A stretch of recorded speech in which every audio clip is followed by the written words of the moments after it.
Yalta yig'ini. Ikkinchi Dünya urushi oxirlash sharpasida 1945 yili 4 fevraldan 11 fevralgacha bo'lgan bir hafta ichida Angliya bosh ministri Churchill, Amerika prezidenti Roosevelt, Sovet ittifoqi raisi Stalin Qrim yarim orolining manzilli sayohat nuqtasi Yaltaga to'planib, dunyoni taqsim qilib, yangi dunyo tartibini o'rnatib, Birlashgan Davlatlar Tashkilotining ul asosini soldi. Bu yig'in insoniyatga, bo'libmi musulmonlarga tengsizlik, haqsizlik, urush talash va ko'zishi qon keltirdi va musulmonlar ziminlari bevosita yoki vositali holda ishg'ol qilindi. Bu yig'inning musulmonlar tuprog'i bo'lgan Qrim orolida o'tkazilishi hargizmi tasadduqiylik emas, albatta. Qisqasi bu filmimizda Yalta kelishimining Sharq Turkistonga oid qismida to'xtalamiz. Uyg'urlarning 20-asrdagi siyosiy taqdiri mazkur Yalta kelishimi bilan ma'lum nuqtadan aytganda bog'lanishga ega bo'lib, Uyg'ur xalqining ozodlik qo'zg'olonlari natijasida 1944-yili 12 noyabrda qurilgan Sharq Turkiston Islom Jumhuriyatining taqdirini ana shu Stalin, Churchill va Roosevelt qatorliq rahbarlar orasida maydonga kelgan Yalta kelishimining Jungo va Mong'oliyaga oid moddalar bilan bog'lab tahlil qilishning real asosi bor. Uyg'urlarning siyosiy taqdirga munosabatlik nuqta dal Yalta kelishimining Sovet, Jungo, Yaponiya moddalari bilan bog'lanishliqdir. Mazkur yig'inda Stalin Mong'oliyaning mustaqilligini saqlab qolish, Manjuriya va boshqa joylardagi imtiyozlarga erishish badaliga Uyg'urlarning yangidan qurilgan hokimiyatini munqaris qilgan. Tarixiy faktlarga asoslanganda Yalta yig'ini jarayonida 1945-yili 2-oyning 8-kuni Stalin bilan Amerika prezidenti Roosevelt maxsus Sovet ittifoqining Yaponiyaga qarshi urushga qatnashish shartlari haqida suhbatlashgan. Hamda bu uch davlat rahbarlari 11 fevral kuni kelishim hosil qilgan. Amerika taraf Sovet ittifoqining Yaponiyaga qarshi urushga qatnashishini umid qilgan bo'lib, Stalin buning uchun tashqi Mong'oliyaning mavjud holatini saqlash, Daliyani savdo porti qilib xalqaralashtirish hamda Sovet ittifoqi alohida imtiyozga ega bo'lish, Sovet ittifoqi Lushin portini harbiy baza qilib ijara etish, Sovet ittifoqi bilan Jungo Manjuriya temir yo'lini o'rtaq boshqarish, shuningdek Sovet ittifoqining imtiyozli huquqi va Jungoning Manjuriyadagi egilik huquq kafolatga ega bo'lish. Oxirida Sovet ittifoqi Jungo hukumati bilan do'stlik shartnomasi tuzish qatorliq shartlarni qo'yib, oxiri Roosevelt va Churchillning qo'shilishiga erishgan.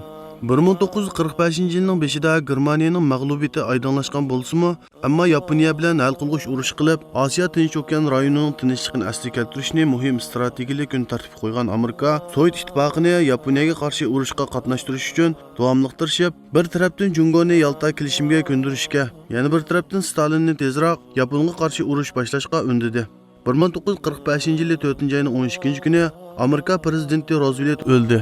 Vazifa topshirib olgan prezident Truman Stalinning Yalta kelishimiga bergan va'dalarga amal qilmasligini bilish uchun 5-oyda Hopkinsni Stalin bilan so'zlashishga Moskvaga avatdi. Hopkins Stalindan Sovet ittifoqining Yaponiyaga qarshi urushga qatnashmasligi masalasini so'raganda, Stalin qat'iy ravishda buning hammasining Jungoning Yalta kelishimini qabul qilmasligiga bog'liq ekanligini, faqat shuningdan keyin qaror chiqarganligini bildirgan. Truman bu xabarni anglagandan keyin 6-oyda Jungo tashqi ishlar ministri Song Zivin bilan ko'rishib, Yalta kelishimidagi Jungoga oid moddalar haqida so'raganda, Song Zivin Jungoning bu kelishimining Jungoga oid moddalarga qat'iy qo'shilmaydiganligini eskartdi.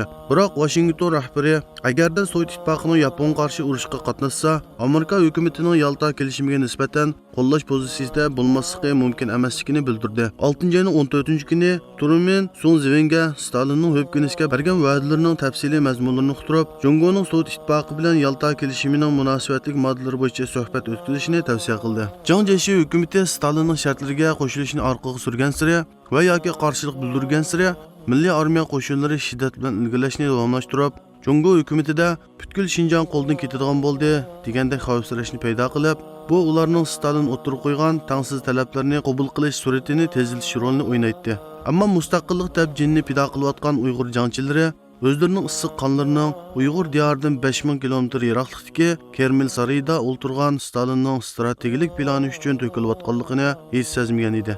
Milliy ozodlik harakatining bundoq shiddat bilan avjilib, uning butkul Uyg'ur elida kengayotganligini, qo'zg'olonchilarning har qadamda g'alaba qilib, Komidan qo'shinlarining mag'lub bo'layotganligini hamda qo'zg'olonchilarning orqasida Sovet ittifoqining haybi bilan turganligini sezgan Jiang Jieshi Stalinning shartlariga ko'nmay mumkin emasligini oxirida tushunib yetdi. Jiang Jieshi ikki davlat orasida shartnoma imzolashga rozi bo'ldi. Hamda 1945-yili 14-avgust kuni Moskvada Sovet Jungo do'stlik ittifoqlik shartnomasini rasmiy imzoladi. Bu shartnomaga oid almashtirilgan qo'shimcha hujjatlarda Kuomintang tashqi Mongoliyaning mustaqilligini e'tirof qildi. Sovet ittifoqi taraf bo'lsa, Xinjiangda yuz bergan voqealar to'g'risida Sovet ittifoqi bilan Jungo hukumati do'stlik ittifoqlik shartnomasining 5-moddasida aytilgandek, Jungoning ichki ishlariga aralashish niyatimiz yo'qligini bildiramiz deb bildirdi.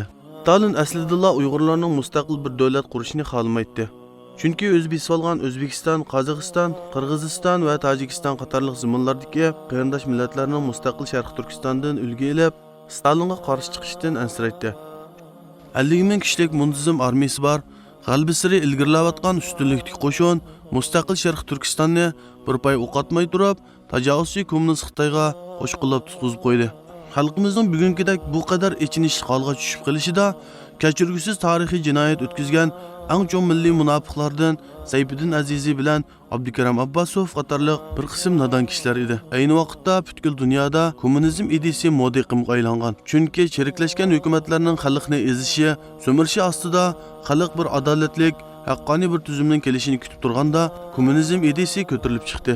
Buning bilan nurg'un kishilar bu yaltiroq shuarlarga ergashdi.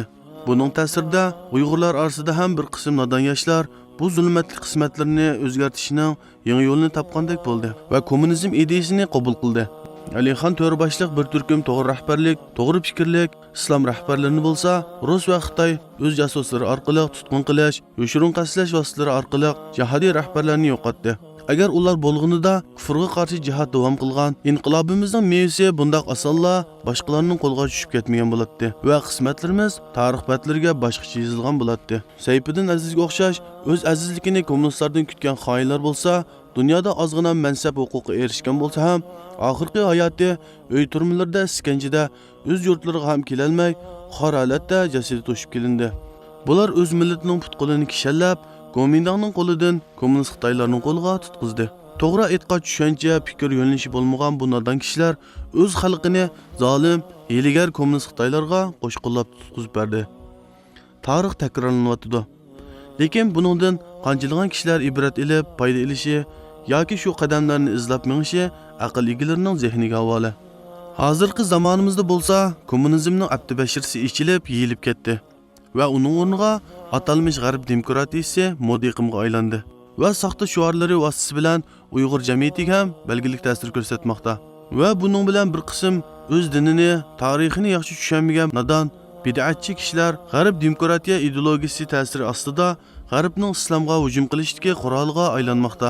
Hammasiga haqqoniyat deb ishinib qolib, shuni kirkitib qolsangiz, har bir ideologiyaninki shunda tashviqotchilari, so'zlari hammasi anglasangiz hammasi haqiqatdek bilinadi. Bu haqiqat, mush to'g'ri, biz mushning bilan ergashishimiz kerak, mush eng to'g'ri deb qolasiz. Lekin mushlarning hammasi inson paydo qilgan. Inson o'zi mushunda bir xil tuzlar gapni ijod qiladi. O'zi bir narsa ishinadi bir odam, uni kengaytidi, uning qo'llag'uvchilari, uning ergashuvchilari shuning bilan keng tarildi. Demak, islom dini bizning dinimiz. Lekin bu islom dinidagi ideologiya yoki xato ideologiyalarni insonlar shakllantirgan. Shuni siz faqat bir bandi bo'lishingiz kerakki, siz bu islom diniga vakil bo'lsangiz bo'lmaydi. Islom dini, Qur'on bilan ham qabul qilish kerak. Uni siz dunyoninki bir tuzumi shaklga ko'tarib chiqib, buni bütün boshqa millatlarninki bütün xohishi, tanlashi, ularning shakllangan urf-odat, turmush shakli ham shakllanib bo'lgan siyosiy tuzumlarni g'olitib, mushinilam tiklaymiz desangiz, bu islomdagi, Qur'ondagi gap emas. Bu shu xil ideyalarga ishinib qolgan, ideologiyaning ta'siri uchrab ketgan xato hukmlarninki shakli. Demak, siz va o'z chiqish yo'lini qandoqdir tinchlik, xalqaro qonun asosida, demokratiya shuari ostida elib berish kerak deb jar solmoqda. Holbuki shu atalmish Birlashgan Davlatlar Tashkilotining xalqaro qonunlarida vatanimizni Yalta kelishimining mazmuniga asosan hamma kufr allari Xitoyning bir o'lkasi sifatida egilik huquqi e'tirof qilingan. Shunga ular xalqaro yig'inlarda, rasman so'rinlarda Sharq Turkiston degan so'zni emas, balki Uyg'ur rayoni, Uyg'ur bölgesi, Uyg'ur eli deb tilga olmoqda. 1 to 3 million Uyghur population are locked up in concentration camps in China, including my father, who's now serving life sentence in China. I haven't seen him since. Where is that? 2013. Where is that in China? That's in the west part of China. The region in Chinese is called Xinjiang. Yeah. We call it Uyghur region. Uyghur diyarındaki siyasi bastırış bağansırı yuqur pəlliği çıqıvatqanda Amerika hökumətinin bu işqi bolğan diqqətimi bağansırı küçəyməkdə. 10 oktyabr günü Amerika Dövlət Məclisində ötküzülgən muxbirlarni kütüb eliş yığında Kengash Palatasının əzası Marco Rubio Xinjiang Uyghur kişilik huquqi namidagi qanun turg'uzish ishlarining boshlanganligini bildirdi. Shuningdek, Xitoyning Uyg'urlar diyoridagi bostirish harakatini insoniyatga qarshi jinoyat deb atadi. Bu bizning siyosilerimizde to'g'ri siyosiy iroda bo'lmaganligi uchun bo'layotgan. Bugun Uyg'ur belgisi, Uyg'ur rayoni, Uyg'urcha, Uyg'uriston degan gaplar. Uyg'urni ozod qilishimiz, Uyg'urni qutuldirishimiz degan bu gapni hamma Sharqiy Turkistonning da'vosi uchun eng oxirgi xiyonat berish ehtimoli shu kerak. Ba'zi davlatlar o'z manfaatidan qanoat hosil qila olmasa, darhol Uyg'ur tashkilotlarini kuch kiritib, mablag' yordam qilib, namoyish qildirib, kishilik huquq dafsanchiligi deb ekran yuzida Xitoyni ayblab, Xitoyga besim siltish orqali o'z manfaatini kafolatga ega qilmoqda. Uyg'urlarni savdo kelishimlaridagi foyda qozonishni ko'zor qilmoqda. Haqiqatda ular musulmonlarga, Uyg'urlarga yoki dunyodagi qirg'inchiliklarga e'tibor berib, qarshi maydonda tursa edi, ochiq faktlar oldida saxta bayonot va guvohlik anglash yig'inlarini ichib, vaqt o'tkazmasdan zolimga qarshi tik turib harakat qilgan bo'ladi. U nada insonlar o'zlarining oldinayotganligini bilib tursimi, qandaqdir saxta obro'y, huquq, liderlik, imtiyozlari, shahvatlari buningdan yenishga yo'l qo'ymadi va o'z-o'zini aldab kelmoqda. Hozir men Birleşken Devletler Teşkilatı'nınki Cenver başlarının aldıda içine kiremey turibdim hazır. Çünkü bir qancha saat burun Sinan Utqun bekar qilindi deb menga xat keldi.